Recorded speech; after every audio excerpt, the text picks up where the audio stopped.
It was interesting to try to, like downstairs where we really had this, I began to understand that I could create not the same original circumstances, the very first show I'd done here in '84, but I could create kind of the feel of it.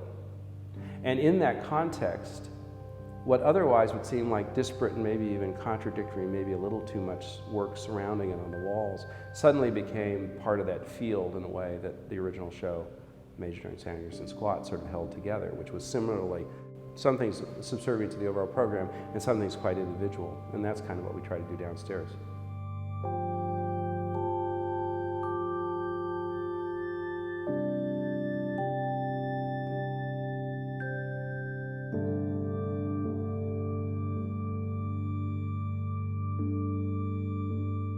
I always try to think about materials as if they feel like they are completely not just a surface or a treatment, but they are part and parcel to what the work is. So sometimes, of course, it's a skin, so it's it is very much about that surface. But I'd like to think that it's like the skin that contains us again, so that it's not like something that's just applied and arbitrary, but it's very much a part of what gives us definition.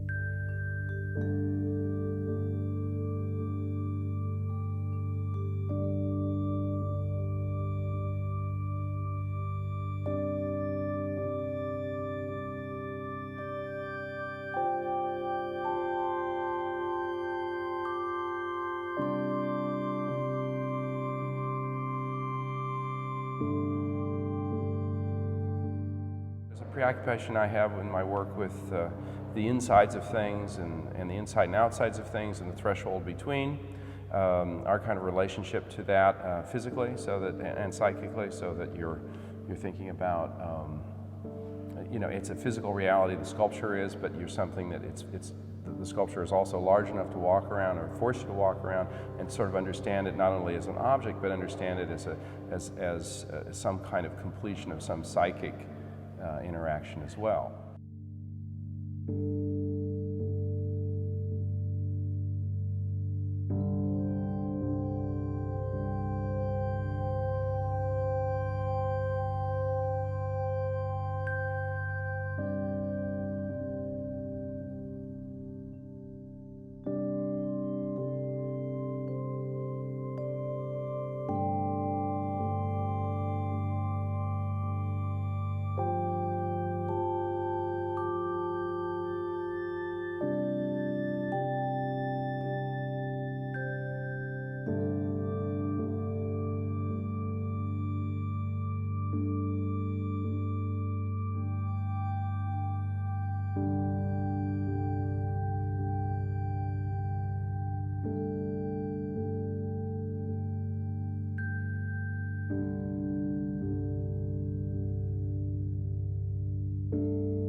At the end of the day, I think really what makes artists still relevant and does not cause them to become obsolete is this very simple relationship in terms of scale.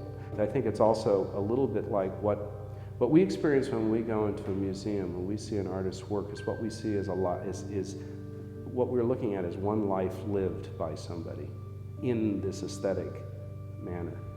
And when I say aesthetic, I don't mean this just sort of window dressing. I mean in this sort of objectified activity that you call art. We get to go in and we say, well, we're all human beings. We're all pretty much 200 years ago, 200 years now, 200 years from now, pretty much the same one way or another, except that in any particular moment, somebody's living in that moment with those particular influences and those particular moments culturally.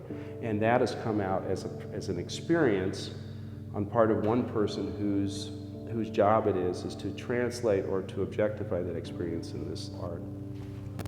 And that relationship, that scale relationship, is why I go to why go to a museum? So eyehand's just a little simplistic for that, but it's just about that kind of intimacy and that kind of scale one-to-one.